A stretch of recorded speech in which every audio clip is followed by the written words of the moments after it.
oh my gosh, there's a little human on the way. And you suddenly go, oh shit, now what? Let's talk about it.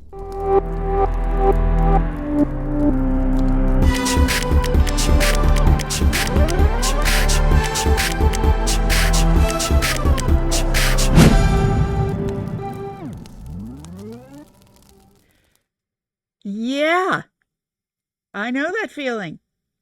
So, obviously, today's topic is it is the first of a three-part series on parenting. And the way this series is going to be structured is we're going to build off each series. First part of the series is going to be birth to adolescence. How do you do the best parenting that you can in order to build a foundation that helps them through adolescence and will help you have great relationships with them as adults? I've done all three.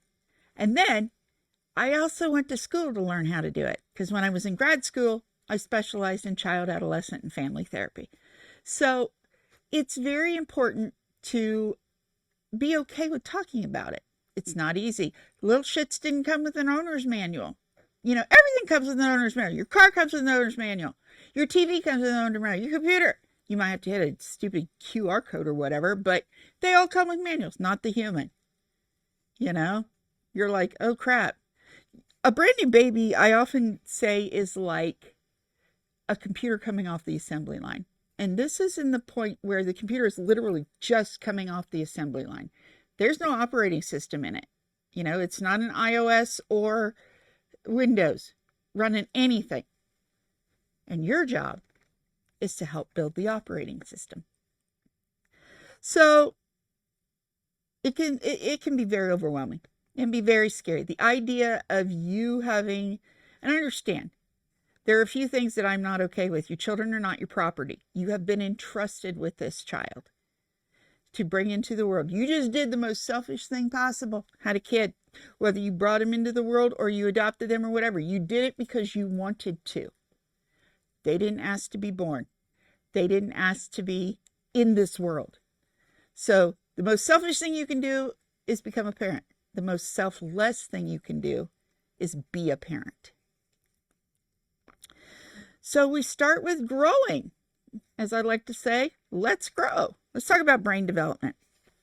So if we took a picture of a brand new baby's brain, it often looks, and they have actually done this, if you could see all the neurons in a brand new baby's brain, it looks like a giant ball of Christmas lights.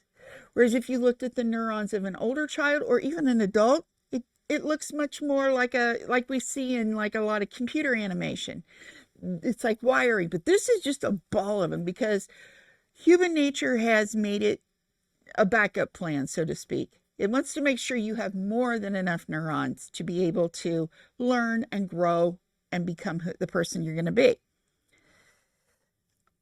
A lot of what we're going to talk about today is going to be based on the idea called attachment theory. It was created by a guy named John Bowlby. Yeah. Attachment theory is about building relationships. And when you start young, you are teaching your children how to build relationships throughout their lives, how to build healthy relationships, how to have good attachments with other people. You know, they start moving forward in the infant stage. It's usually, you know, they know you are a source of food, water, and shelter, so to speak. It's not love or attachment in an emotional sense, but as they continue to grow and understand, the biggest part of brain growth happens between birth and 3 years old. They start to recognize you as their person. When they start to get moving, they start to do what we call base play, where you go somewhere or you're with friends at a play date or something. You'll notice that young children, usually when ones that are crawling or walking, will go a little bit away and then come back. As they get older and their attachment is strengthening and they have security in that attachment, they start to go a little farther away and then they'll come back. Throughout their ages, even when they get into grade school, you will see that behavior. It's hardwired in there if the attachment theory is kicking in, so to speak. it's very important to have that attachment. As they get older, they start to gain autonomy and become aware that they are their own person. So we start hearing things like, no. Yes, those are challenging words to hear. You know, your kid's like, you need to pick up your toys now. No. That's where boundaries start coming in. And a lot of parents struggle with that. You know, your toddler is figuring out cause and effect. You know, if I do this, this will happen. Now, if you get to a point where it's like, if I throw a fit and you give in every time they throw a fit just to shut them up, you're asking for trouble. Because they have now learned, and everything that a child does from birth to 3 is learning. Why do children sleep so much? Because from the moment they are born, is the only sense that they are born with that's fully capable at that point is hearing. So everything they do is a constant influx of sensory data that takes a lot of energy to deal with. That's why they sleep so much at very young ages. It's exhausting. Think about the hardest job you've ever had to do, or you work at work and you're running spreadsheets or whatever. It's exhausting. And this is where, as they continue to get older and you start to see them moving and getting into things and your things they want to do, understand a child has no boundaries. A child has no idea what's safe and what's not safe. And this is where actual parenting comes in. And it becomes more than just an idea of being a parent. It becomes a verb. Parenting is a verb. So when they're young, especially birth to 3, you have to remember that you can never truly be your child's friend. I used to say that when they were adults, when they were paying their own rent, you could be friends with them. But we'll explain why as we move through this process. It's just, you're not, especially at a young age where you're going to hear, they're going to fuss, they're going to throw a fit, they're going to do everything they can to get what they want to happen. And it's your job to make sure, for whatever reason that you've decided that's not okay, to hold the boundary. There's a lot of different ways you can set boundaries. You can do it in a no way. No, that's not safe. You can't do that. Or you can do it in a more positive way. Instead of saying no, you can say, why don't we do this instead? Or if it's like they want a snack or something, after we eat, you can have your snack.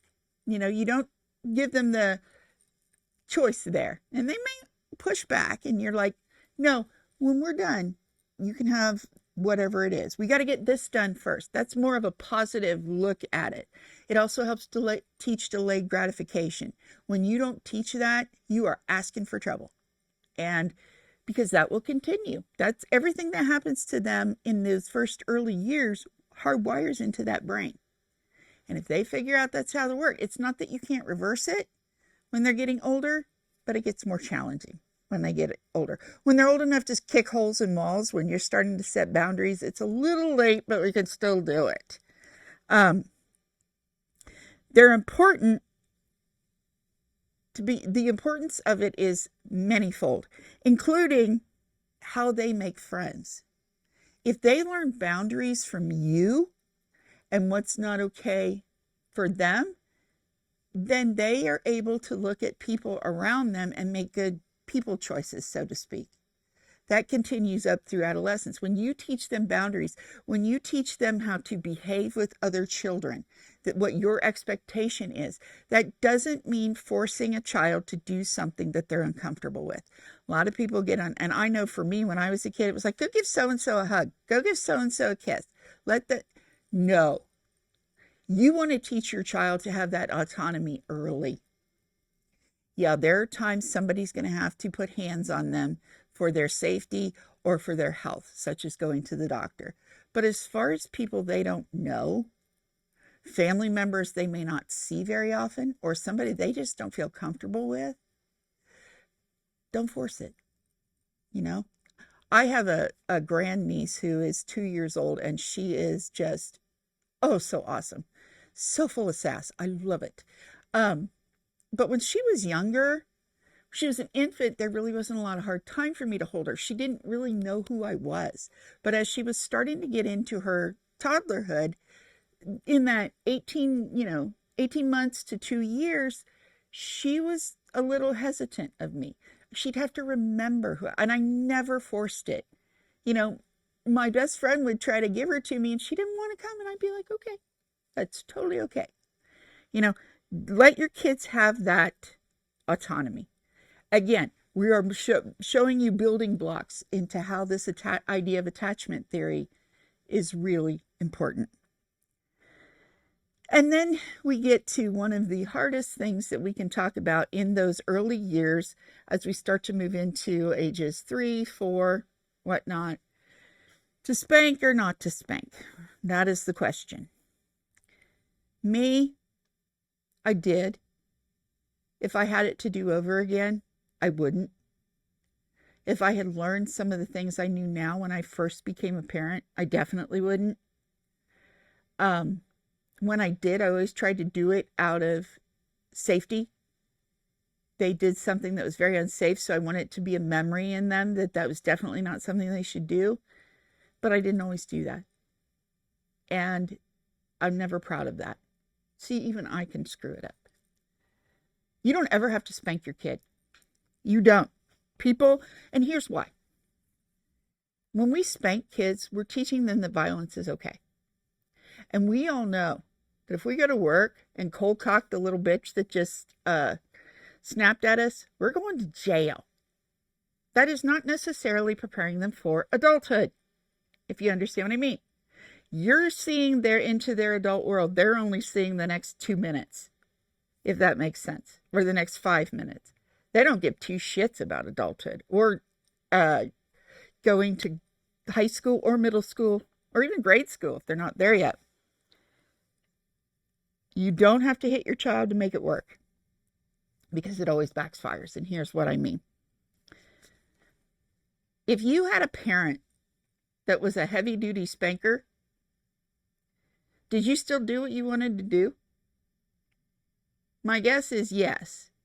If you knew you were going to get an ass whooping afterwards, did you still do what you were going to do? Yep.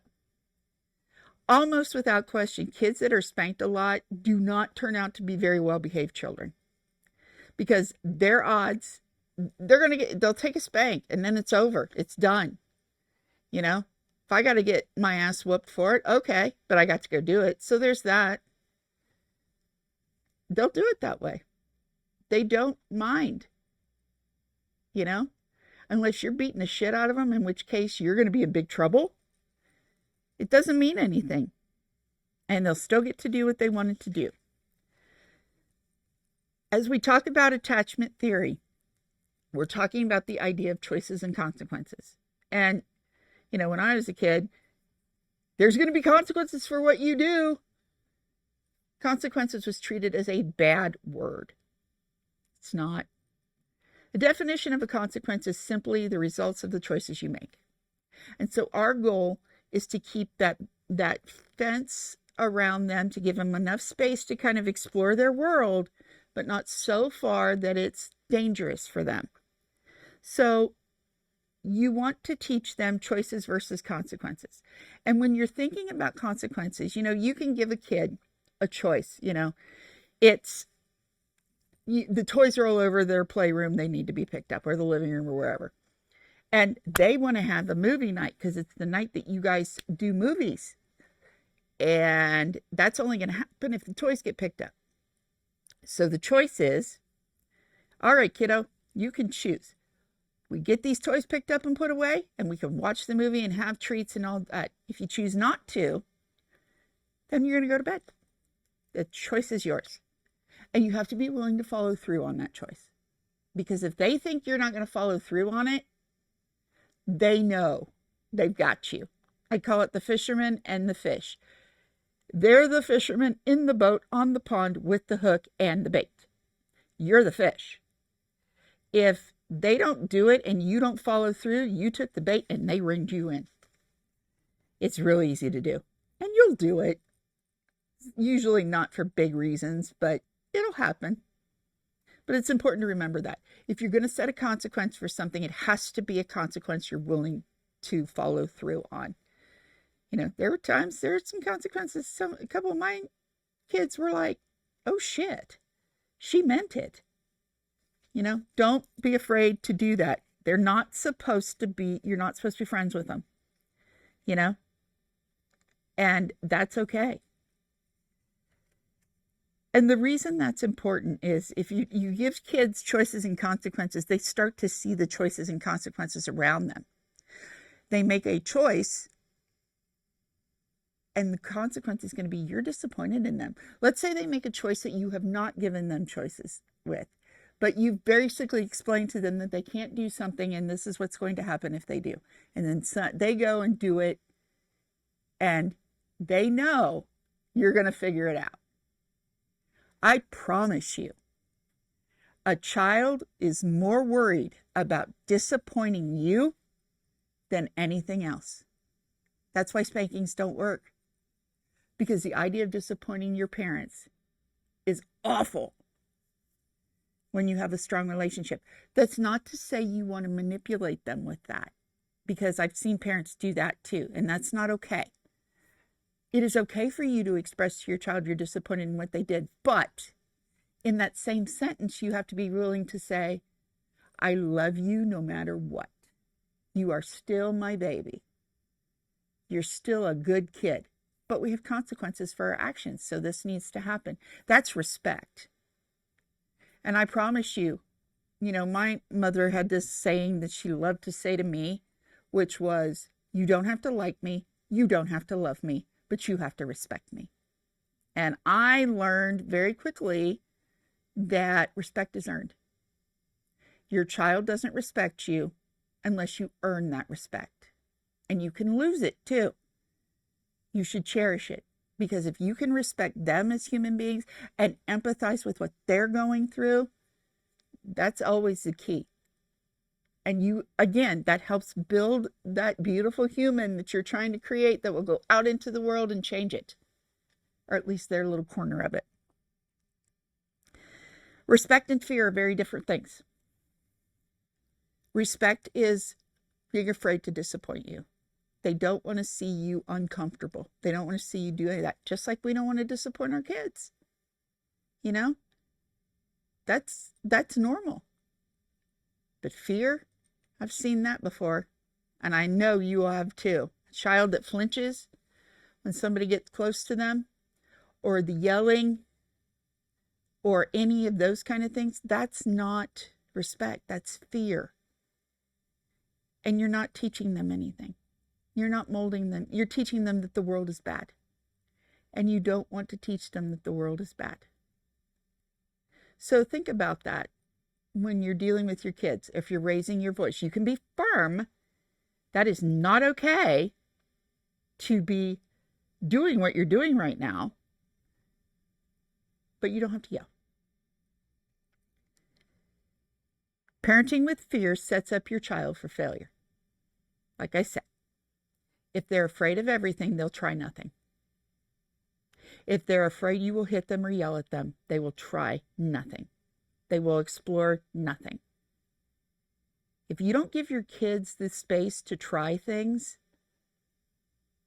and I know sometimes it can be a financial thing, like they want dance lessons, but it's not in the cards right now, or they want to do this, that, or the other, and you can't really do that right now, but they want to try something. Let's say they want to try building models. You don't want them to be afraid. If they are, they'll never try anything. You'll never give them the ability to dream and want something for their adult life. So remember that. Your child respects you when you are consistent. And that is extremely important in our next version of this program when we start talking about adolescence. And I'll explain that a little more in that show.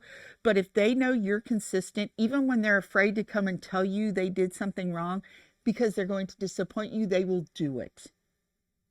Or they will have that look on their face and they won't be trying to hide it. And you just have to do a little bit of what happened, what's going on. It's okay. We're going to figure it out. We're going to problem solve. If you're consistent, they can handle it. and usually come up with an idea of how to fix it. You teach your child to respect themselves when you give them respect, when you give them the space to be who they are. When you let a child say, I'm not comfortable with so-and-so. When you give your child the ability to say what they feel, you have taught them self-worth and self-esteem, that they are worthy of being respected. How do you respect your child? Because we have to give them respect too. You know, how do you respect a 3-year-old or a 2-year-old or a 5-year-old or a 7-year-old?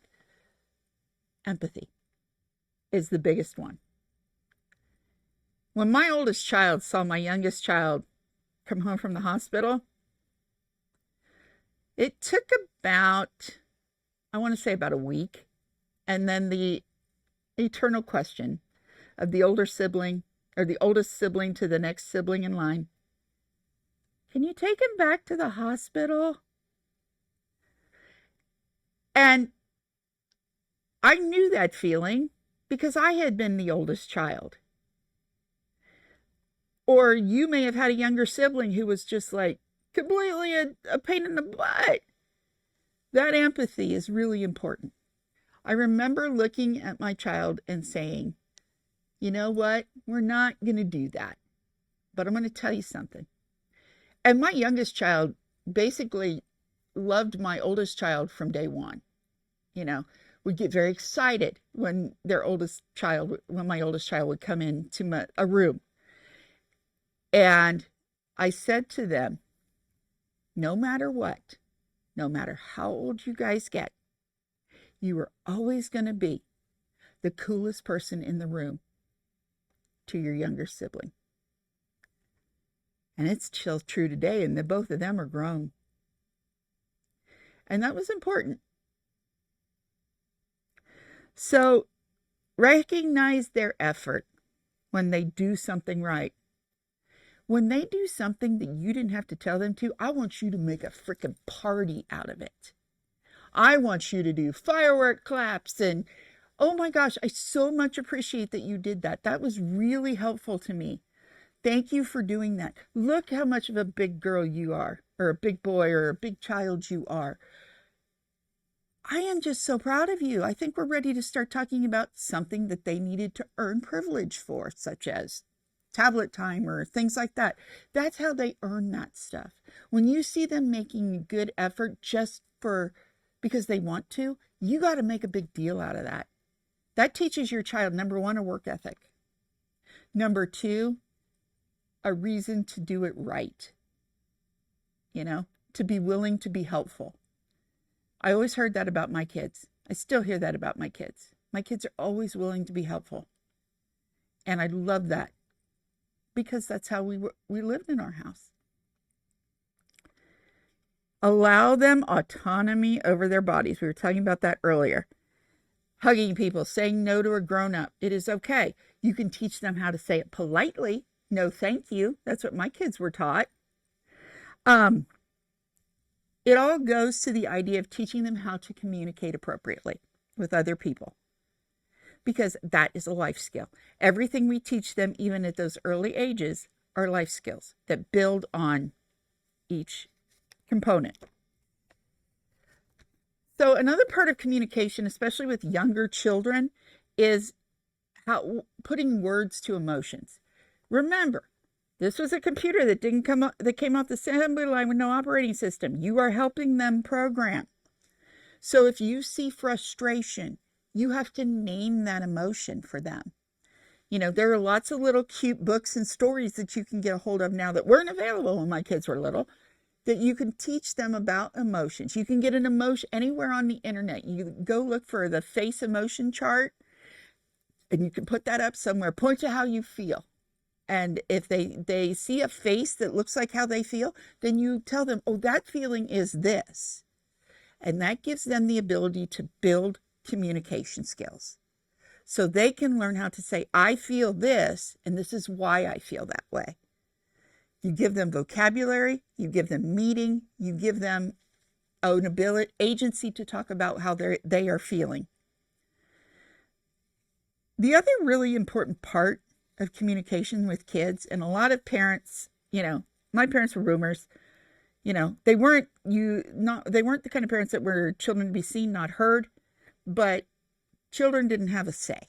You just did what your parents said, and you didn't get to talk about it. If you were going to say something about it, you were talking back, and then you were going to be in trouble. Kids need to have the right to say how they feel.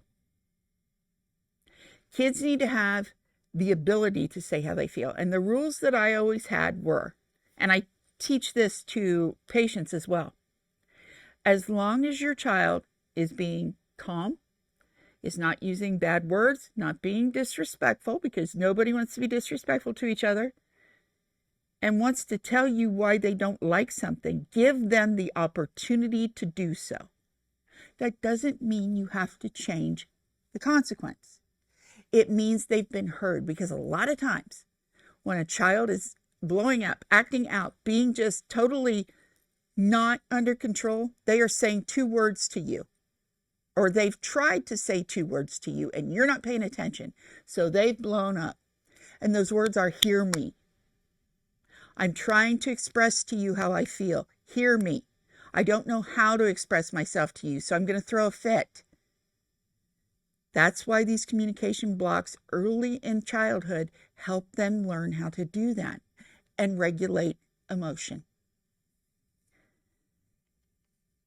If it's done with appropriate language, allow them to communicate. And we talked about self-esteem, self-worth, and appropriate expectations of others. And that's important, because if they learn how to do this at the house, you betcha they're not going to put up with anybody's BS. And that's what you want. Because a child who has those skills and that confidence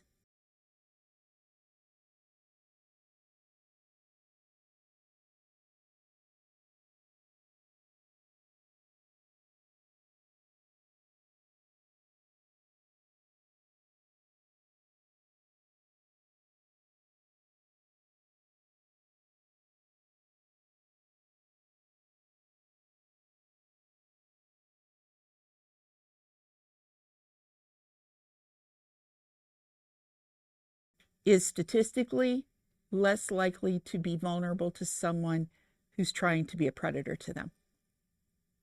Because they know they have consistency, they have what they need, they have at home. They know that they are somebody, and it's not okay. They don't have to go with that adult.